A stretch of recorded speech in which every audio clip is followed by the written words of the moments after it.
Hari ini Jumat tanggal 29 September tahun 2023, saya akan melaksanakan alur aksi nyata untuk modul 1.4 budaya positif melalui sesi berbagi pada kegiatan diseminasi modul 1.4 budaya positif bersama rekan-rekan guru di sekolah. Pada kegiatan ini, saya akan berbagi informasi dan materi pada modul 1.4 dan semua hal yang telah saya pelajari sebagai CGP rekognisi. Saya berharap pada kegiatan ini saya dapat memberikan pengalaman belajar dan praktik baik yang telah saya laksanakan bersama dengan murid di kelas. Seperti saya sudah membuat suatu keyakinan kelas dan membuat praktik segitiga restitusi bersama salah satu murid saya. Saya berharap melalui kegiatan diseminasi ini, rekan-rekan guru di sekolah saya dapat melakukan refleksi pembelajaran apakah mereka sudah melakukan kegiatan pembelajaran yang berpihak kepada murid dan sesuai dengan budaya positif atau belum. Semoga kegiatan ini dapat memberikan manfaat dan pengalaman yang lebih menarik, sehingga para rekan guru dapat membuat rencana tindak lanjut supaya dapat mempraktikkan pembuatan keyakinan kelas di kelasnya masing-masing dan mempraktikkan segitiga restitusi jika ada salah satu atau beberapa muridnya yang melanggar keyakinan kelas. Mari kita ikuti kegiatan diseminasi hari ini. Semoga bermanfaat dan membuat kita sebagai guru yang tergerak, bergerak, dan menggerakkan. Baik, Assalamualaikum warahmatullahi wabarakatuh. Waalaikumsalam warahmatullahi wabarakatuh. Saya Erna Agustina Suwartini, CGP Rekognisi Angkatan 9 tahun 2023. Hari ini pada hari Jumat kita akan mengadakan yang namanya diseminasi modul 1.4 dalam modul CGP Budaya Positif. Baik Bapak Ibu, terima kasih untuk kehadirannya. Mohon maaf sudah mengganggu waktunya. Di mana ini adalah salah satu tugas saya untuk aksi nyata. Aksi nyata pada modul 1.1 budaya positif. Ini identitas saya. Baik. Adapun ketika saya menjadi CGP ini, di mana kompetensi lulusan yang dituju adalah guru penggerak memahami pentingnya mengetahui kebutuhan belajar dan lingkungan yang memfasilitasi seluruh individu di sekolah agar dapat meningkatkan kompetensinya secara aman dan nyaman. Kemudian guru penggerak mampu menggerakkan komunitas sekolah untuk bersama-sama mengembangkan dan mewujudkan visi sekolah yang berpihak pada murid dan berlandaskan nilai-nilai kebajikan universal. Adapun capaian modul ini ada di LMS ya, kalau misalnya kita sebagai CGP. Biasanya kalau saya membaca LMS harus dibaca sesuai dengan capaian tujuan modulnya juga. Adapun capaian umum modulnya adalah CGP mampu memahami konsep pendidikan menurut Ki Hajar Dewantara, dihubungkan dengan konsep budaya dan lingkungan positif di sekolah yang berpihak pada murid.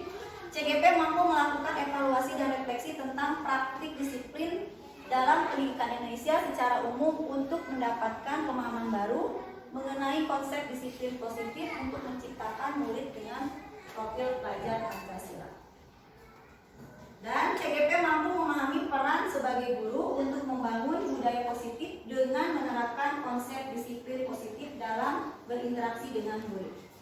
Capaian khusus modul, CGP mampu menjelaskan konsep budaya positif yang berdasarkan pada konsep perubahan paradigma stimulus respon ke teori kontrol serta nilai-nilai kebajikan universal yang dijabarkan penerapannya pada modul ini. CGP mampu menjelaskan konsep makna disiplin, keyakinan kelas, hukuman dan penghargaan, 5 kebutuhan dasar manusia, restitusi dengan 5 posisi kontrol, serta segitiga restitusi dan menerapkannya dalam ekosistem sekolah yang aman dan berpihak pada murid. CGP mampu menyusun strategi-strategi aksi nyata yang efektif dengan mewujudkan kolaborasi beserta seluruh pemangku kepentingan sekolah agar tercipta budaya positif yang dapat mengembangkan karakter murid. CGP mampu menganalisis secara reflektif dan kritis penerapan budaya positif di sekolah dan mengembangkannya sesuai kebutuhan sosial dan murid. Nah ini Bapak Ibu, jika Bapak Ibu nanti menjadi CGP, alur inilah yang akan dilewati atau dijalankan. Ini ya, alur merdeka. Merdeka, M-nya yaitu mulai dari diri, di mana ini penguasaan konsep sebelum mempelajari materi. Jadi pengetahuan kita dasarnya seperti apa untuk materi tersebut. Yang kedua, alur eksplorasi proses. Kita sudah mengeksplor setelah membaca materi di LMS. Jadi ada pertanyaan yang harus dijawab. Nanti dinilai oleh fasilitator CGP. Alur yang ketiga adalah ruang kolaborasi, di mana CGP akan bertemu dengan fasilitator selama 2 kali sesi pertemuan. Ini adalah yang pertama, ruang kolaborasi pertama sebagai kegiatan presentasi kelompok. Kedua, ruang kolaborasi kedua adalah mempresentasikan hasil diskusinya keesokan harinya. Selanjutnya alur D adalah demonstrasi kontekstual, di mana CGP sudah mulai membuat tugas yang dikumpulkan pada saat diskusi. Jadi tinggal mengumpulkan hasil diskusi kelompok. Alur selanjutnya adalah elaborasi pemahaman, yaitu pertemuan secara virtual dengan instruktur dari kementerian. Secara di LMS, namun ada link yang harus kita buka. Kemudian koneksi antar materi, di mana CGP akan membuat sebuah tugas dalam bentuk berbagai bentuk informasi, misalnya rekaman, video, PPT, dan lain sebagainya. Selanjutnya adalah alur terakhir aksi nyata, misalnya mendiseminasikan, penugasan, atau hanya membuat video aksi nyata di kelas ataupun di sekolah. Nah, baik Bapak Ibu, silakan nanti bagi yang berminat untuk menjadi CGP, inilah alur yang harus dilewati setiap modul. Biasanya dalam jangka waktu 2 minggu sampai 3 minggu alur ini. Baik, kita lanjutkan. Nah ini modul kita kali ini adalah modul 1.4, budaya positif. Mungkin pernah mendengar ya mengenai budaya positif. Budaya positif di kelas merupakan nilai-nilai keyakinan dan kebiasaan di kelas yang berpihak pada murid, agar murid mampu berkembang menjadi pribadi yang kritis, penuh hormat, dan bertanggung jawab. Ini arti budaya positif dari KBBI ya, Kamus Besar Bahasa Indonesia. Nah, coba sudah berdua duduknya belum? Bu Leli mungkin dengan Bapak bisa berdua, kita akan praktek ya. Nah ini, praktek. Oh dengan Bapak. Ayo Pak, praktek. Pak Sidik. Ya. Ayo Pak Sidik. Nah, Belajar. silakan. Kita akan praktek ya. Akan saya bacakan. Mudah prakteknya adalah Anda dan teman Anda akan melakukan kegiatan cobalah buka. Anda adalah A, terserah A-nya misalnya Bu Yuli, ya. Tugas Anda adalah mengepalkan salah satu tangan Anda. Coba Anda bayangkan bahwa Anda menyimpan sesuatu yang berharga di dalam kepalan tangan Anda. Bayangkan dulu misalnya menyimpannya kayak uang mungkin, atau emas, pokoknya barang berharga. Nah, Anda perlu menjaga benda tersebut sekuat tenaga. Anda, karena begitu pentingnya untuk kehidupan Anda. Tugas rekan Anda di sebelah, berarti Bu Rani sebagai B itu ya, adalah mencoba dengan segala cara untuk membuka kepalan tangan Anda. Teman Anda boleh membujuk, boleh menghardik, mengintimidasi, memarahi, menggoda, membelitik, bahkan menawari Anda uang agar Anda bersedia membuka kepalan tangan Anda. Cobalah lakukan kegiatan, cobalah buka di atas dengan B secara bergantian. Bergantian setelah A, B, B, A, seperti itu. Masing-masing A dan B memiliki waktu 30 detik saja. Sesudah itu diskusikan kegiatan ini dan coba jawab pertanyaan-pertanyaan di bawah ini secara mandiri dan diskusikan kembali dengan rekan Anda B. Bandingkan jawaban Anda apakah berbeda atau sama. Bila mana berbeda, kira-kira mengapa? Silakan praktek dulu. Kasih di saran aku ambil praktek. Yuk, warna dia Bu. Saran yang mana? Bu Yuli dulu sebagai A. Bu Rani menghardik atau buka sampai terbuka.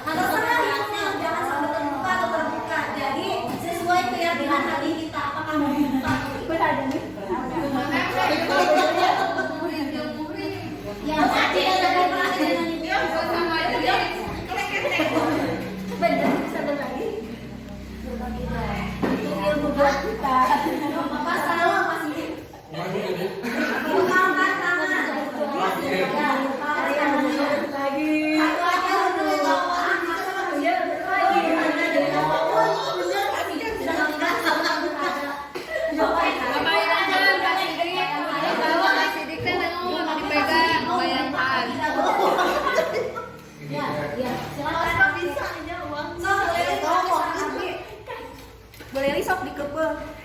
Boleh gaduh naon dia. Ini apa ini? Boleh saya minta? Jangan dong. Kenapa? Jangan. Harus. Boleh. Kenapa? Oh, boleh. Enggak buka ya. Enggak buka ya. Ada bu, ini ada buka yang ini yang. Bebas, keyakinan kita mau membuka, memberikan tidak apa yang kita miliki dibayarkan dulu. Ya,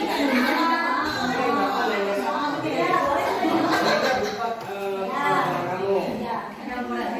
Silakan.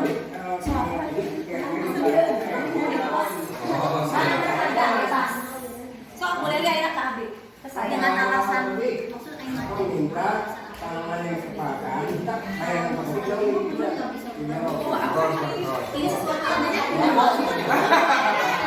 tidak boleh. Ini sesuatu yang berharga dan tidak boleh. saya minta dari kepala tangan lobby. Tidak bisa. Bisa dibuka nggak? Tidak boleh ya. Tidak boleh. Tidak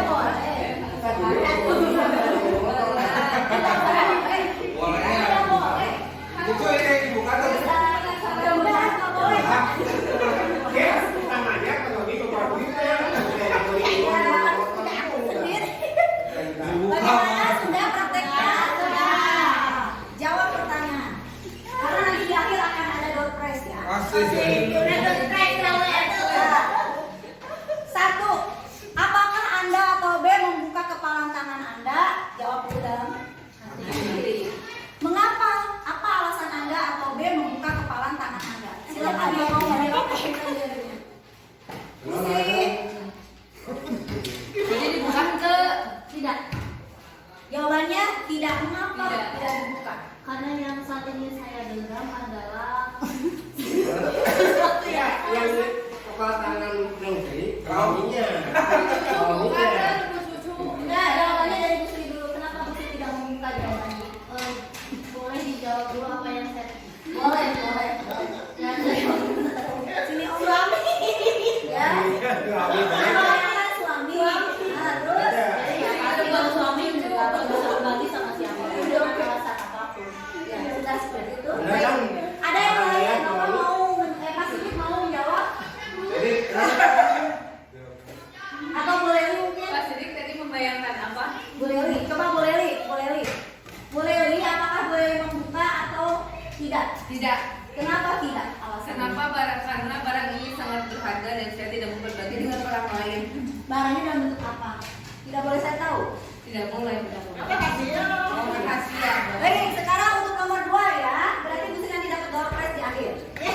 Yang kedua, apakah Anda atau B menutup kepalan tangan Anda? Siapa yang menjawab? Bu Yuli mungkin ya. Silakan nomor 2. Tadi kan membuka, tidak. Sekarang apakah Anda menutup? Berarti tadi dibuka. Siapa yang menutup tangannya? Murani. Berani menutup atau membuka tadi? Menutup dong. Ya udah, sekarang berani. Berani. Ayo jawab nomor 2. Apakah Anda menutup kepalan tangan Anda? Iya dong. Iya. Kenapa? Kebukaan. Ya, silakan dikatakan. Kalau dibukakan itu kan berbahaya itu. Ya, terus sudah. Berarti barang itu sangat berharga buat berharga. Baik, dalam kegiatan ini sesungguhnya siapa yang memegang kendali atau kontrol untuk membuka atau menutup kepalan tangan kita? Kita sendiri. Betul. Tapi nanti kita lihat jawabannya ya. Bulan ini akan mendapatkan door prize kedua. Amin. Jadi apa Mbak sih? Terus nanti ada lagi. Menurut KHD bahwa tujuan pendidikan yaitu, jadi kita langsung di sini ya. Sekarang ini maju ke modul 1 sebetulnya ya. Jadi pelajaran KHD dulu ya, mana silakan dinikmati snacknya ya. Menuntun segala kodrat yang ada pada anak-anak agar mereka dapat mencapai keselamatan dan kebahagiaan yang setinggi-tingginya, baik sebagai manusia maupun sebagai anggota masyarakat. Oleh sebab itu, pendidik itu hanya dapat menuntun tumbuh atau hidupnya kekuatan kodrat yang ada pada anak-anak agar dapat memperbaiki lakunya bukan dasarnya, dan tumbuhnya kekuatan kodrat anak. Jadi kalau Bapak Ibu nanti menjadi CGP akan belajar modul 1.1 tentang pemikiran nasional Ki Hajar Dewantara. yaitu menuntun anak supaya mendapatkan keselamatan dan kebahagiaan yang setinggi-tingginya sesuai dengan kodrat alam dan kodrat zaman. Nanti mungkin dipelajari di modulnya ada ya, nanti saya bagikan modulnya.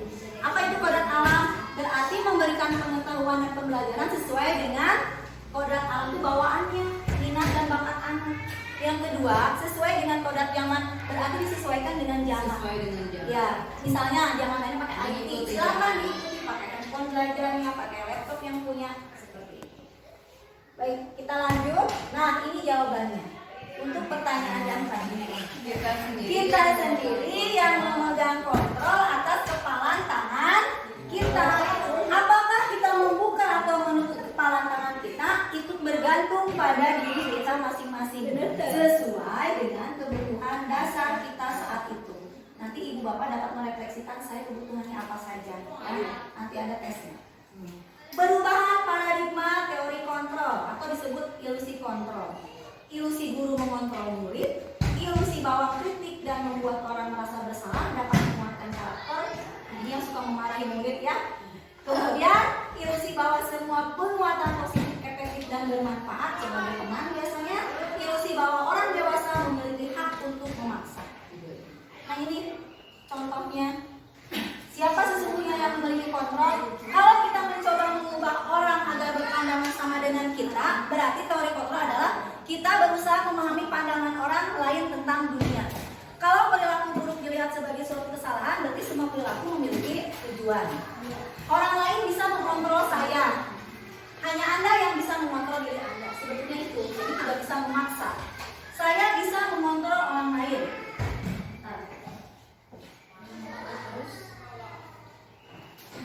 Anda tidak bisa mengontrol orang lain, sebetulnya itu, ya. Yang ada adalah pemaksaan. Pemaksaan ada pada saat bukan gagal, yaitu kolaborasi dan konsensus menciptakan pilihan-pilihan baru.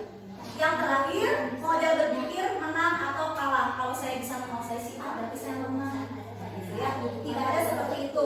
Jadi model berpikir adalah menang dan menang, harus seperti itu. Nah, sekarang kita ke disiplin. Apa makna disiplin? Berasal dari bahasa Latin. Saya mengambil salah satu saja ya, yaitu disiplina yang artinya belajar. Makna asal dari kata ini berkonotasi dengan disiplin dari murid Socrates dan Plato. Jadi zaman Yunani ya. Jadi arti disiplin adalah belajar. Disiplin diri membuat orang menggali potensinya menuju sebuah tujuan apa yang dia hargai. Namun dalam budaya kita, makna kata disiplin telah merubah menjadi sesuatu yang dilakukan seseorang pada orang lain untuk mendapatkan kepatuhan. Kecenderungan umum adalah menghubungkan kata disiplin dengan ketidaknyamanan, bukan dengan apa yang kita hargai atau pencapaian suatu tujuan mulia. Jadi kalau kita disuruh disiplin mungkin ada rasa tidak nyaman, terutama kepada murid ya yang kita praktikkan nantinya. Nah, disiplin menurut di materi DAMS adalah pada modul 1.4, disiplin adalah kemampuan memerintah diri sendiri dalam mengontrol dan menguasai diri untuk memilih tindakan yang mengacu pada nilai-nilai yang kita hargai dengan penuh tanggung jawab tanpa terperintah orang lain. Maksud dari nilai-nilai yang kita hargai adalah nilai-nilai kebajikan. Nah, pada modul 1.4 itu ada yang disebut nilai-nilai kebajikan. Sebetulnya ada 8 nilai kebajikan. Namun karena kita sekarang sudah menuju ke kurikulum merdeka ya, jadi yang dipakai adalah nilai kebajikan profil pelajar Pancasila. Itu sudah mengenal ya Bapak Ibu. Beriman, bertakwa kepada Tuhan Yang Maha Esa dan berakhlak mulia, mandiri, bernalar kritis, berkebinekaan global, bergotong royong dan kreatif. Sudah biasa ini ya, karena ini yang dipakai oleh kita. Dan kebanyakan CGP pun, rekan-rekan CGP saya adalah memilih nilai kebajikan profil pelajar Pancasila dibandingkan nilai dari ahli-ahli tokoh yang lain. Nah ini Bapak Ibu ahli yang menerapkan dalam bukunya Restructuring School Discipline, menyatakan ada 3 motivasi perilaku manusia. Nah sekarang coba refleksi oleh Bapak Ibu. Bapak Ibu itu mempunyai motivasi seperti apa nih sebetulnya? Jadi ada 3 menurut penelitian. Untuk menghindari ketidaknyamanan atau hukuman. Jadi melakukan disiplin karena takut hukuman, takut disuruh. Seperti itulah murid sebetulnya ya, merasakannya saya mau melakukan karena takut dihukum murid. Kedua, untuk mendapatkan imbalan atau penghargaan dari orang lain. Kalau kita mungkin ingin meminta misalnya maaf, tarik muka misalnya ya,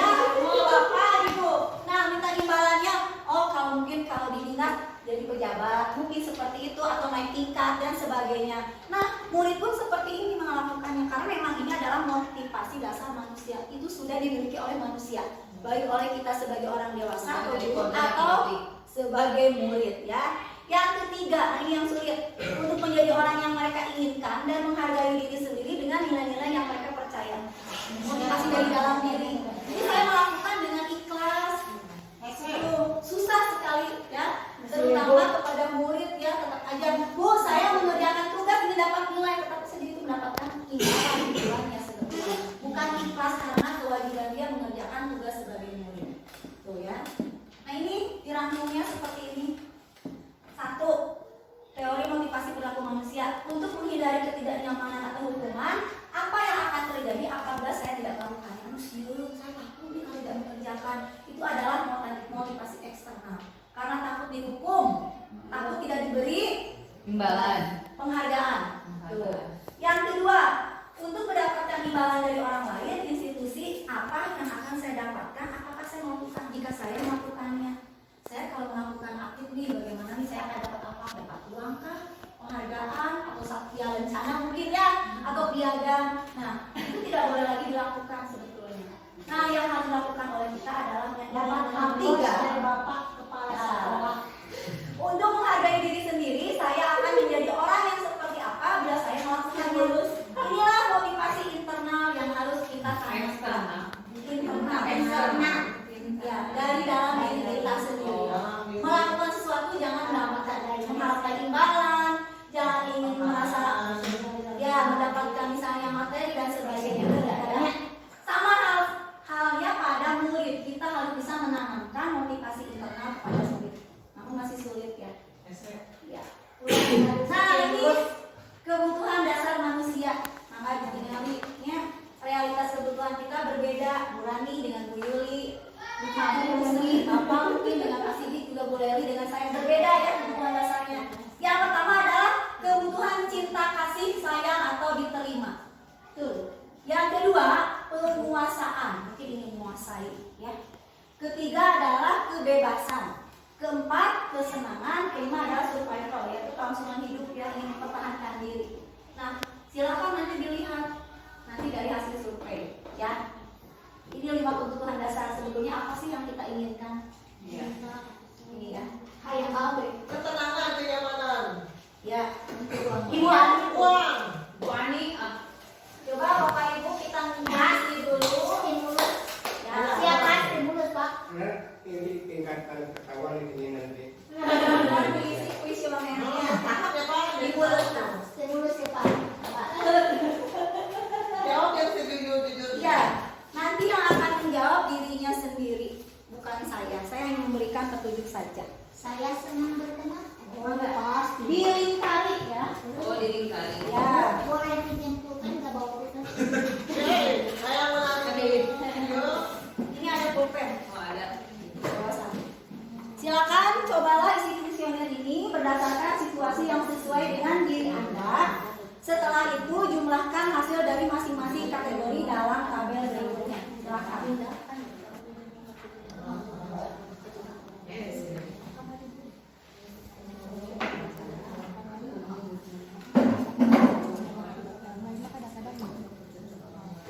Diisinya masing-masing ya.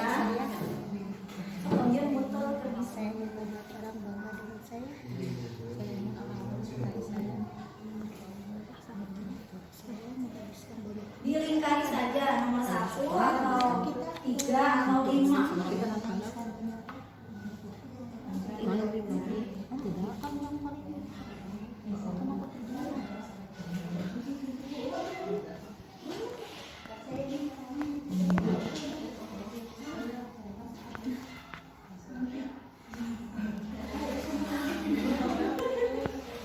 Ada 40 pertanyaan, pernyataan.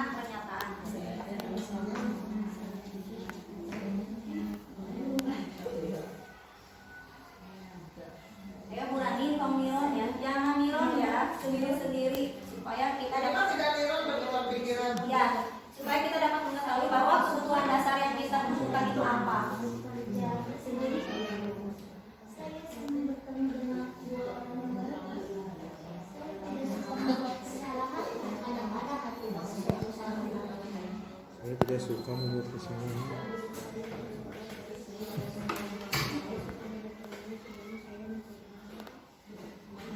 Cuma suka tidak suka.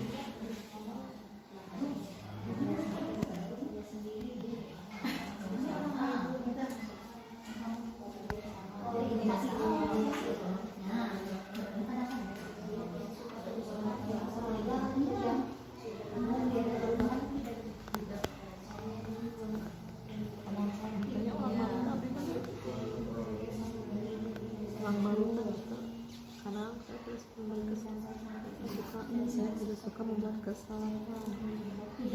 Ada kesalahan makmum.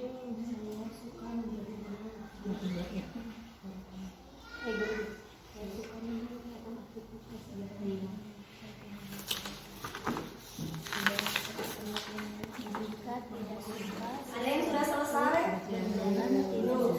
Jika tidak suka sesuatu berjalan tidak sesuai dengan semua jika tidak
Menurut saya sekolah menyenangkan.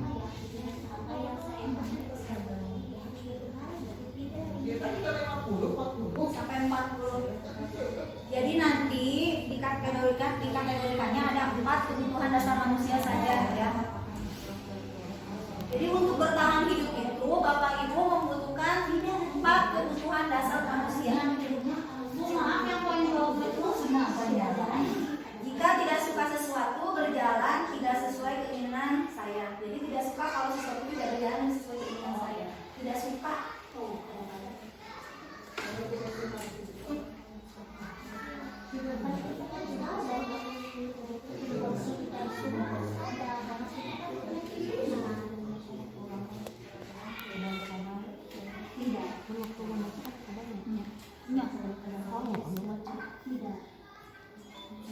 Ya sampai siapa apa Cici? Belum sih, kita tuh dengan kondisi saya tapi sesuai dengan saya pernah memberitahu kadang-kadang itu kadang-kadang kamu udah Sudah Bapak Ibu? Belum Bu. Kita akan berhitung iya untuk menentukan jumlah poin yang sudah dilimpahkan. Ini yang 30 saya sering bertawa. Saya Ya silakan tidak atau kadang-kadang atau sangat benar. Boleh sering tertawa tidak, kalau tidak silakan berikan yang angka 1. Jadi sesuai dengan kebiasaan yang dilakukan. saya suka bermain dari 1 ke 10.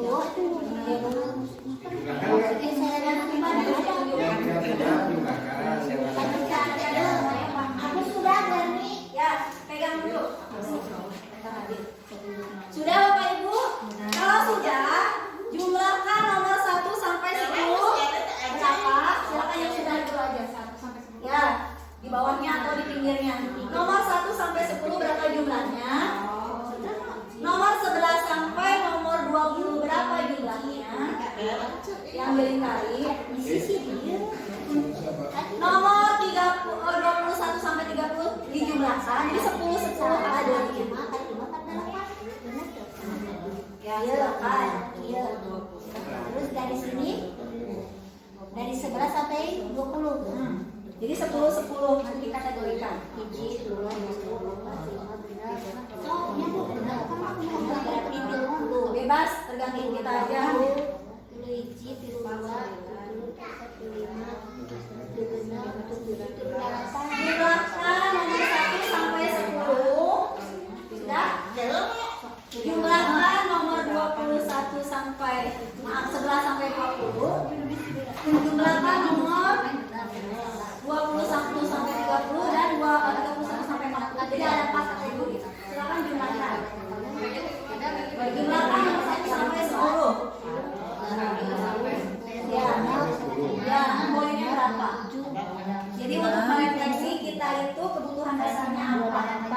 9, 10, 4-nya. 10, 15, 15, 15, 18, Hiji, dua, tiga, empat, lima, 25. Hiji, dua, tiga, 8. Berapa Bu poinnya di mana? Jumlahkan poin nomor 1 sampai 10. 1 sampai 10. Ya, silakan disimpan pinggirnya. Jumlahkan semuanya. Yang kedua, poin 11 sampai poin 20. Berapa jumlahnya? 4. 11 sampai 20. Sampai 11 sampai 20. Ya. Sudah Bu Rani? Ya. Sudah? 11 sampai berapa? 20. Jadi per 10 pernyataan. Sudah? Ya, baik. Sudah semuanya? 21 sampai 30. 1, 10, 11, 20, 21, 30, 30, 40 per 10 pernyataan. Sudah belum? Ya, kita cek. Kita cek ya. Sudah? Boleh lihat. Mulai cepet-cepet deh. Minumnya berat. Ada Bu Rani nanti resnya yang kecil. Yang dijumlahin yang 1 sampai 10, 11 sampai 20. Ya, ya. Kali 1 ini. Enggak. Bisa karena beda kebutuhan dasar. Ayo lagi sampai ke mana? 30. Ya. Sudah belum? Ya Allah, sudah beli. Sudah belum?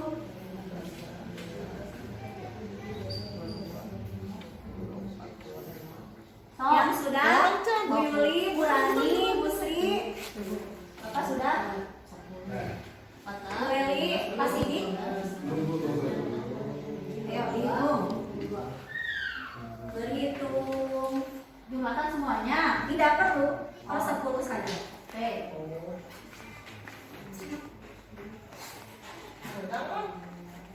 Sudah? Sudah baik itu. Sudah?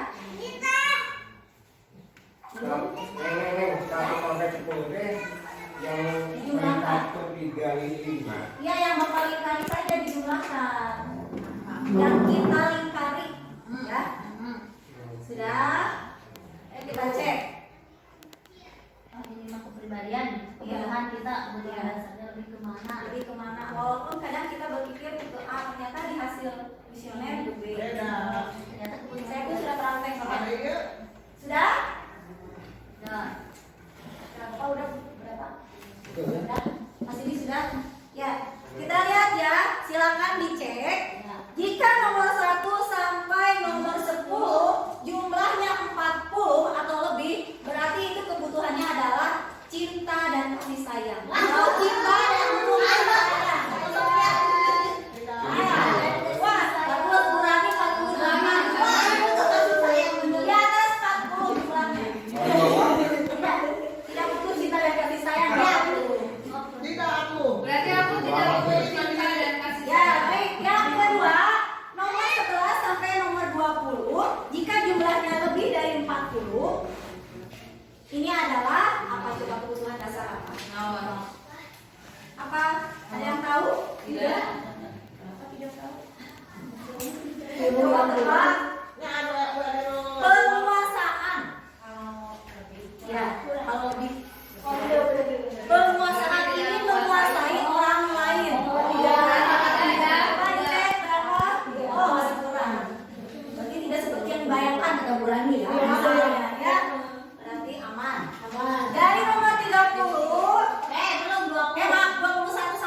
Sudah belum? Sudah. Apa coba? Ya, nilainya berapa patokan? Apa menurut ibu-ibu kesenangan? Kalau nilainya lebih dari Sama lebih dari 40. Oh, tidak. Tidak butuh kesenangan? Ya sudah. Kadang-kadang Tidak sanggup punya uang ya. butuh uang. Uang, ganti uang. Ya, yang terakhir, 100. yang terakhir apa Bapak Ibu berarti? mau koleksi Kebebasan. Iya. Kalau nilainya lebih dari 40. Berarti Bapak Ibu sekarang bisa mengetahui ya bahwa 4 tadi sudah mengisi kuesioner ya. Silakan nanti direfleksikan sendiri di rumah bahwa kebutuhan apa yang sebetulnya saya yang saya dapatkan atau saya inginkan sebetulnya. Berarti tidak sesuai dengan apa yang saya pikirkan. Iya. Saya menguasai orang, ternyata dari hasil ini tidak. Saya membutuhkan kesenangan, ternyata tidak. Silakan nanti dicek kembali. Baik, terima kasih. sama. Nah, ada kasus lagi di sini, silakan dibaca.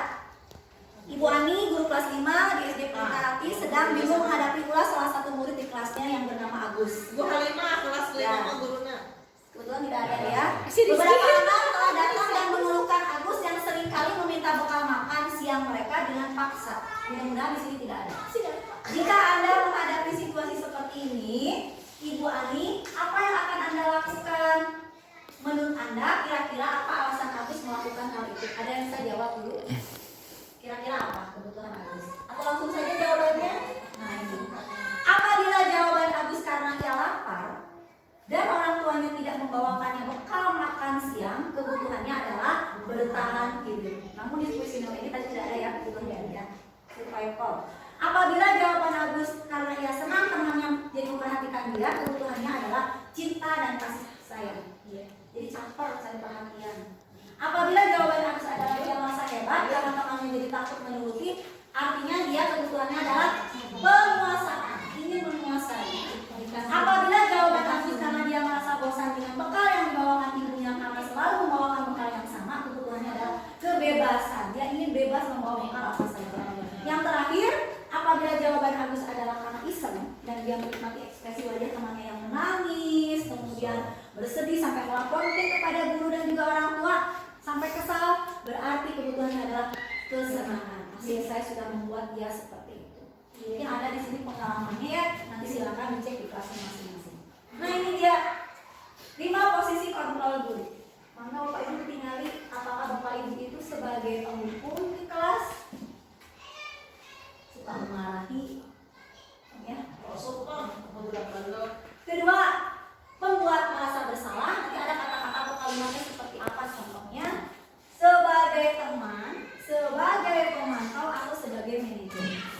Nah, jadi sebelum diseminasi ini Bapak Ibu kan sudah tahu seperti apa nih posisinya. Nanti setelah ini bagaimana? Apakah berubah atau bisa?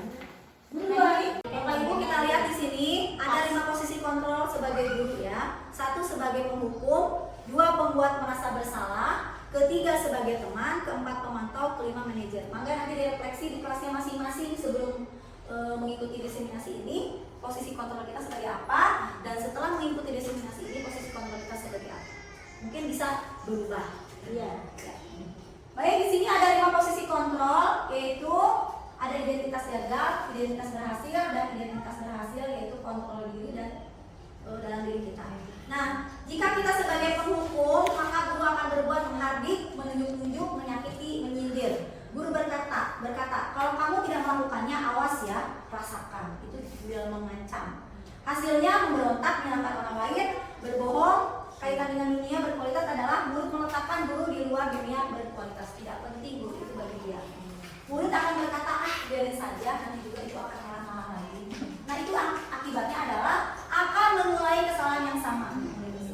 Kedua, pembuat merasa bersalah, yaitu guru berceramah dan mengatakan seharusnya ibu kecewa. Nah, guru berkata, kamu seharusnya kamu sudah tahu, ibu telah lelah sekali mengatakan ini dan itu, ibu stres, pusing, nah gitu ya. Kemudian hasilnya adalah menyembunyikan, menyangkal dan berbohong. Itu yang akan dilakukan murid. Kaitan dengan dunia berkualitas, murid meletakkan berkualitas. Murid berkata, maafkan saya, walaupun nanti mungkin akan diulang. Dan dampaknya murid akan merasa rendah diri. Ketiga, kalau kita sebagai teman, guru akan membuat alasan untuk muridnya, berkata, ayolah lakukan demi ibu. Masa kamu tidak mau membujuk ya kita berarti. Ingat, tidak pernah ibu melakukan itu. Ingat, tidak ibu pernah membantu kamu. Nah, hasilnya murid akan bergantung pada gurunya, minta bantuan terus. Kemudian kaitan dengan dunia berkualitas, murid meletakkan guru sebagai orang yang sangat penting di dunia pendidikan. Sedikit-sedikit datang ke kantor, ibu, nah itu contohnya dia sebagai teman ya, makanya silakan nanti dicek kembali. Murid berkata, saya pikir bapak atau ibu teman saya, ternyata tidak. Kecewa akhirnya. Dampaknya adalah dia lemah, murid tidak mandiri, tergantung sama dengan guru. Kalau guru sebagai pemantau, menghitung dan mengukur apa peraturannya, kalau melakukan kesalahan, kemudian menyesuaikan diri bila diawasi. Murid meletakkan guru peraturan dan hukuman di dunia berkualitas. Murid akan berkata, berapa banyak bintang yang saya harus peroleh bu? Karena biasa memberikan bintang mungkin ya kalau sebagai pemantau. Kalau kamu mengerjakan tugas, ibu berikan bintang 1. Sebetulnya itu tidak efektif. Beberapa halaman yang harus saya tulis bu kalau diberi hukuman seperti itu. Nah, dampaknya adalah menitik beratkan pada sanksi atau hadiah untuk dirinya. Jadi selalu berpikir kalau saya salah pasti dihukum, kena sanksi. Kalau salahnya dapat nilai 100 pasti dapat hadiah. Akan seperti itu, tergantung kalau kita sebagai pemantau. Nah, ini yang terakhir adalah kontrol guru sebagai manajer yang mungkin belum banyak dilakukan. Guru berbuat mengajukan pertanyaan pas atas harus sudah disampaikan ya. Guru berkata, apa yang kita yakini, apa yang bisa kau kerjakan untuk memperbaiki masalah ini. Jadi kalau anak atau murid melakukan kesalahan, kita bertanya, kamu sudah pernah melihat peraturan kelas? Yang mana kesalahan kamu ini masuk ke dalam nomor berapa? Nah, itu yang ditanyakan. Hasilnya menguatkan pribadi murid itu sendiri menjadi lebih percaya diri, mau melakukan kesalahan. Kaitan dengan dunia berkualitas, murid meletakkan dirinya sebagai individu yang positif dalam dunia berkualitas. Jadi selalu berpikir positif, tidak menguntungkan istilahnya ya, berkeuntungan. Murid berkata, bagaimana caranya saya bisa memperbaiki keadaan? Jadi dia sendiri yang mencari memperbaiki solusi. Dampaknya adalah dia dapat mengevaluasi diri, bagaimana cara memperbaiki diri. Nah, ini pernyataan ini Bapak Ibu silakan dicek. Kalau Bapak Ibu sering mengatakan saya kecewa sekali dengan kamu, itu berarti membuat orang merasa bersalah. Ngejas gitu kan, murid kamu begini, berarti sebagai guru yang membuat merasa bersalah. Kamu tidak pernah benar melakukannya, itu selalu penghukum pada murid. Ayolah lakukan dari ibu bapak, itu kita sebagai teman, gurunya sebagai teman. Kemudian, apakah kamu mau mendapatkan stiker bintang hari ini? Biasanya kelas 1 ya, ini sebagai pemantau. Kamu nanti bergantung, kalau tidak dapat dia tidak menjawab. Kemudian bagaimana kamu bisa menyelesaikan masalah ini? Nah, ini manajer. Ini yang diharapkan oleh kita sebagai guru, posisi kontrol terakhir. Kalau kita sudah mempelajari misalnya mengenai disiplin ya, kamu selalu yang paling terakhir, itu juga ketemu. Nah, ini Bapak Ibu budaya positif ya. Budaya positif tercipta atau terlahir dari lingkungan yang positif, yaitu di lingkungan masyarakat, di lingkungan rumahnya, kemudian masuk ke dalam sekolah dan di kelasnya sendiri. Kemudian kita buatkan sebuah keyakinan kelas yang nantinya akan dibuatkan poster berupa kesepakatan kelas, di mana itu dapat dijadikan sebagai peraturan kelas. Ya, mungkin beda ya, baru mendengar keyakinan, kesepakatan ya. Nah, mengapa harus keyakinan kelas bukan peraturan kelas? Dulu kita mengenal tata tertib kelas atau peraturan kelas. Setelah kurikulum merdeka ini pada modul 1.4 budaya sekolah atau budaya positif, kita harus membuat yang namanya keyakinan kelas. Ada yang bisa jawab mengapa keyakinan kelas bukan peraturan kelas? Ya, supaya mengingatkan anak kembali kan kalau anak melanggar itu kan sudah disepakati oleh kalian. Nah, jadi setiap anak Itu keyakinan atau peraturan? Peraturan juga keyakinan juga masuk. Udah ada yang lain? Ada yang bisa jawab? Ya, Bu Rani. Kalau menurut saya, keyakinan itu sesuatu yang ada dalam diri kita. Jadi Ya. ketika kita melanggar dari apa yang kita sepakati bersama seperti itu. Tapi kalau peraturan itu biasanya anak itu keyakinan dan otomatis itu adalah moralnya. Kalau keyakinan itu kita bisa memperbaiki walaupun misalkan kita bertindak kesalahan, tapi dia bisa kembali lagi untuk menyadari kesalahan dia. Tapi kalau peraturan pasti ada hukuman dan sanksi. Baik, terima kasih Bu Lili dan Bu Rani. Nah, saya akan sedikit menjelaskan mengapa harus keyakinan kelas bukan peraturan kelas. Kalau kita membuat peraturan kelas, itu berarti yang membuat adalah satu pihak, yaitu kita sendiri, guru. Untuk kalau melanggar akan ada sanksi. Nah, untuk keyakinan kelas ini adalah sebuah kesepakatan yang dibuat bersama orang tua dan murid di kelasnya. Terutama dilakukan sebelum pembelajaran dimulai pada awal tahun ajaran baru.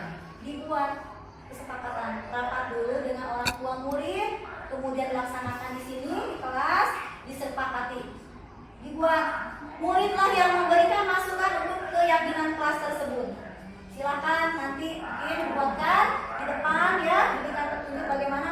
Setelah disepakati, dibuatlah poster, ditempelkan nanti di kelas. Jadi kalau keyakinan kelas itu bentuknya bukan peraturan lagi, namun hasil dari kesepakatan yang dibuat oleh anggota kelas. Boleh dengan orang tuanya atau hanya dengan muridnya saja. Disepakati, kemudian dibuatkan sebuah poster ditempel di kelas masing-masing. Boleh dilaporkan ke kepala sekolah atau sesuai kesepakatan saja. Silakan. Seperti itu. Ini ya. Kalau peraturan kelas, kita yang buat, guru, murid tidak terlibat, siapapun tidak boleh, karena kita yang membuat. Nah, kita sekarang harus membuat yang namanya keyakinan kelas di kelas masing-masing. Nah, keyakinan kelas merupakan sebuah nilai-nilai kebajikan universal yang telah disepakati secara tersirat dan tersurat, terlepas dari adanya berbagai suku, negara, bahasa maupun juga agama. Keyakinan kelas dibuat secara bersama-sama dengan seluruh murid yang mempunyai nilai-nilai kebajikan yang dapat dipercaya. Keyakinan kelas merupakan salah satu disiplin positif yang dapat diterapkan dalam membangun budaya positif di lingkungan sekolah. Nah, ini ahlinya ya. Nah, bagaimana pembentukan keyakinan kelas? Keyakinan kelas bersifat lebih abstrak daripada peraturan dan lebih rinci serta konkret. Jadi pendek, ya, hanya 1-2 kata. Keyakinan kelas berupa pernyataan-pernyataan universal. Pernyataan keyakinan kelas senantiasa dibuat dalam bentuk positif, jadi harus positif ya. Tidak ada kata dilarang, tidak ada ya. Kemudian keyakinan kelas hendaknya tidak terlalu banyak sehingga mudah diingat dan dipahami oleh semua warga kelas, misalnya 5-6. Keyakinan kelas sebaiknya sesuatu yang dapat diterapkan di lingkungan tersebut. Semua warga kelas hendaknya ikut berkontribusi dalam pembuatan keyakinan kelas lewat kegiatan curah pendapat. Boleh ngobrol dulu sebelum membuat keyakinan kelas ya dengan orang tua dan siswa atau murid apa maunya. Bersedia meninjau kembali keyakinan kelas dari waktu ke waktu. Jadi boleh berubah ya, setiap bulan boleh diganti. Nah ini perbedaan, silakan Bapak Ibu. Ada perubahan. Kalau peraturannya begini, selalu kembalikan buku ke tempatnya. Kalau dibuat keyakinan kelas, tanggung jawab udah itu saja. Kalau peraturannya dilarang mengganggu orang lain, kalau keyakinan kelas menghormati orang lain dan diri sendiri. Hadir di sekolah 15 menit sebelum pembelajaran dimulai, keyakinannya adalah menghormati orang lain, komitmen pada tujuan. Dilarang melakukan kekerasan, ada kata dilarang, tidak boleh. Jadi keselamatan, menghormati orang lain. Terus dilarang menggunakan narkoba, sekarang sudah ada ya. Ya, jadi kesehatan, keyakinan kelasnya seperti itu. Bergantian atau menunggu giliran, menghormati orang lain, kesabaran. Menggunakan masker, kesehatan, keselamatan. Jangan berlari keras atau koridor, keselamatan, keamanan.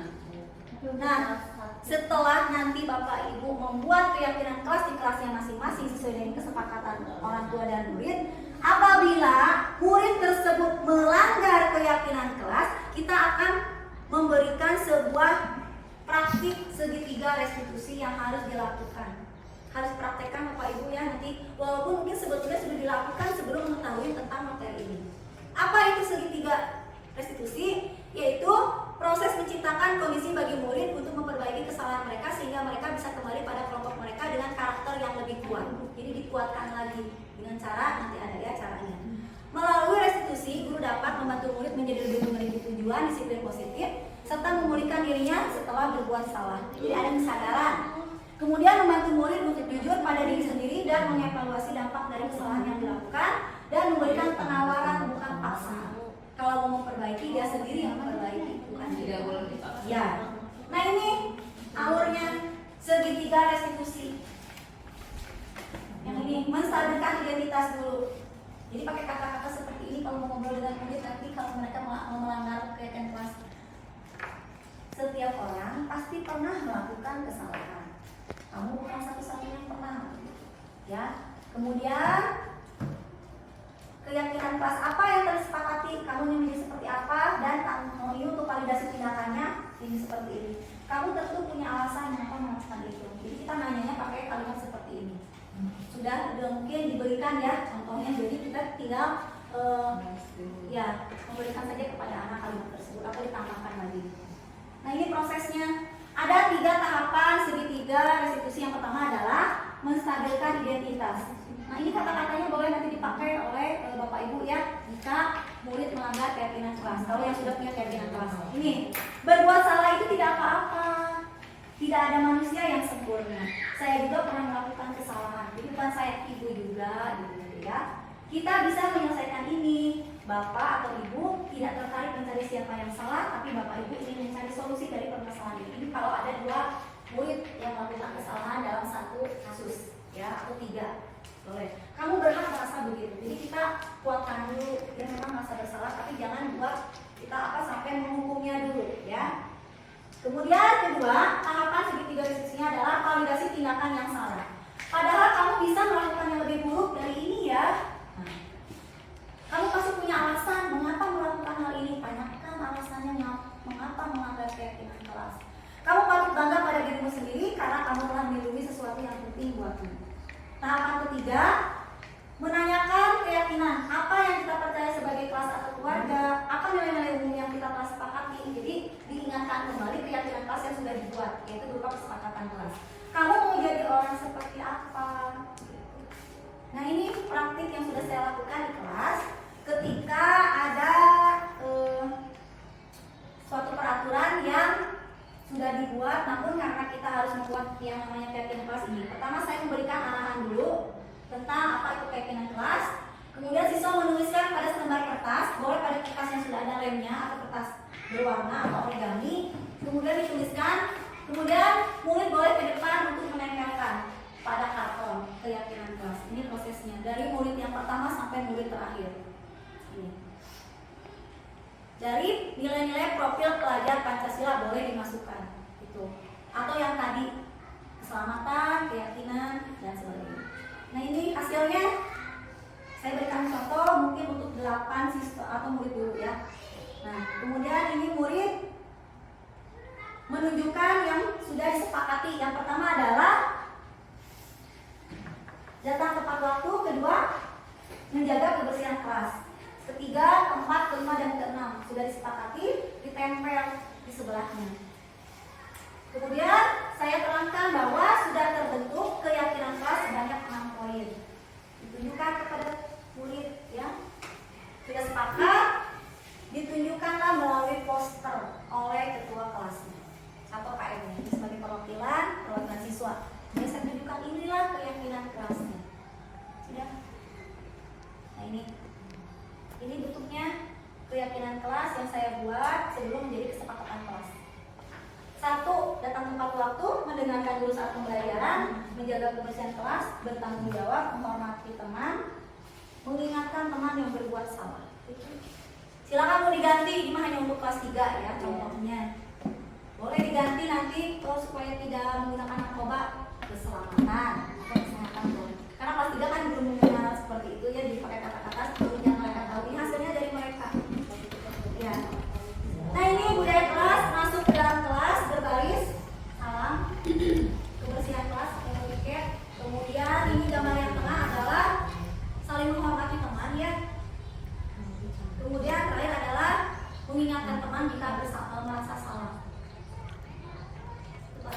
Nah ini praktis segitiga restitusi di mana salah satu murid saya bernama Radit pada waktu itu mengantuk di kelas. Jadi saya buatkan video. Memang dia pernah mengantuk, ini saya buatkan kasus ya. Tidak saya tegur, namun saya panggil pada jam istirahat karena tidak boleh ada murid yang lain ketika kita melakukan praktik segitiga restitusi. Akan mengganggu proses dan dia akan merasa malu. Ini harus secara pribadi. Ini yang kedua adalah, ini kasusnya Radit mengantuk, kedua saya panggil jam istirahat besoknya. Ini adalah ketika saya tinggal ke Bandung di seminar praktik pembelajaran untuk media pembelajaran kemarin ya di BBGP. Kemudian dia mengantuk, diberikan tugas tidak mengerjakan. Saya panggil besoknya hari Jumatnya. Ini proses restitusinya ini. Kemudian yang sana adalah komentar Raditya setelah dilakukan proses segitiga atau praktik segitiga restitusi. Apakah dia merasa senang, sedih, menangis atau bagaimana? Karena kan mungkin kaget ya, belum pernah diberikan seperti itu. Dia yang merasa bersalah, ditanya apa alasannya, tapi dia sendiri yang harus menyelesaikan, bukan saya sebagai gurunya. Kita tidak boleh membantu menyelesaikan, jadi harus. Nah ini praktik saya dibuat dalam Handmaster ya, video jadul sebetulnya ya, belum tampak karena tugasnya mendadak. Masih malu ya buat video, sudah lama pernah buat, udah tahun lalu mungkin ya. Akhir benar nggak? Hanya 3 menit setelah di video karena ini panas. Ini prosesnya lama ya, ada yang diulang karena memang yang videonya murid. Tadi Om Jen cuman kasihan sibuk, udah diangkat aja berkali-kali. Nih, padahal hanya berapa menit? Bukan satu take. Ya, nanti supaya yang lain masuk. Iya.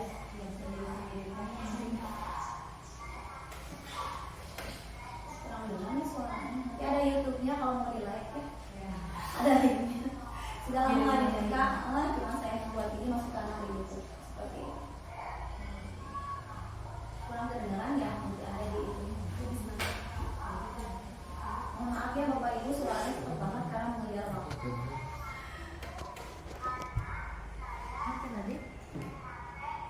Nah, dia ngantuk, tidak mengerjakan tugas, kemudian besok saya tanya mana tugasnya. Ngantuk Bu, katanya kenapa? Begadang ya. Pas dengan jawabannya lagi dia, oh bisa, kenapa gitu. Jadi saya buatkan kasus yang mudah. Ada kasus kedua yang panjang, sudah saya buatkan video. Karena anaknya belum mengerti. Kalau yang kedua Ibrahim, tapi tidak bisa dibuatkan karena masih bingung ya. Kalau ini bisa diajak kerjasama gitu, membuat video sesuai kesalahannya gitu. Ini anak cerdas ya, namun dia pernah membuat kesalahan.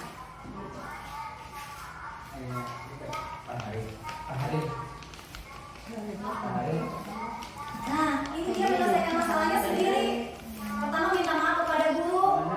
Kedua, tidak akan tidur malam lagi mengenai kesalahan. Ketiga, akan mengerjakan tugas hari itu juga dan dikumpulkan ke Bu Erni. Jadi dia sendiri yang menjawab.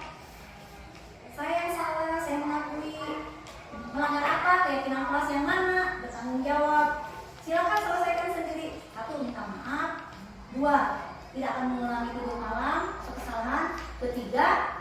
Akan mengumpulkan tugas. Jadi tanggung jawab.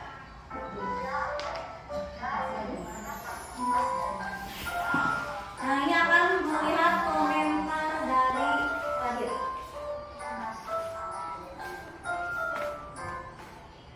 Nah bagaimana tanggapan Radit setelah direstitusi? Mungkin akan sedih dia, ternyata tidak, dia senang nih. Sadar jawaban sendiri, ini tidak dibuat ya Bapak Ibu ya. Radit jadi tahu kesalahan yang saya buat. Jawaban sendiri.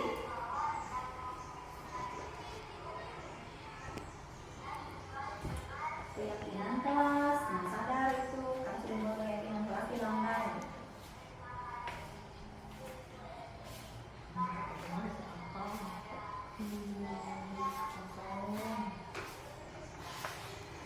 Jadi sebetulnya Bapak Ibu kalau mau praktek segitiga restitusi ya, ini hanya 5 menit.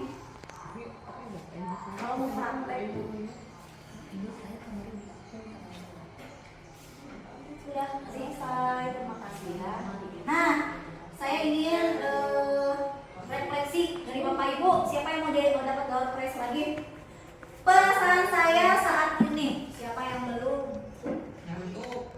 Ya, apalagi? Ada pencerahan. Terus apa lagi? Ya, pembelajaran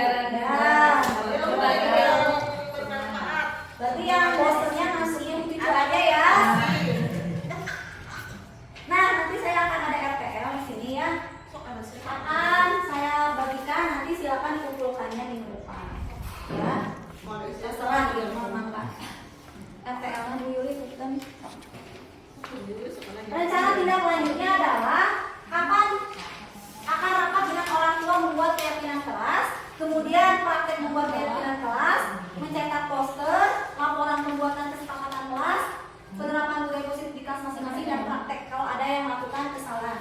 Silakan dibuat jadwalnya sendiri. Ya, sudah Bu. Ya, sudah. Terima kasih. Nah, semboyan CGP tergerak, bergerak, menggerakkan. Ayo jadi CGP angkatan 11.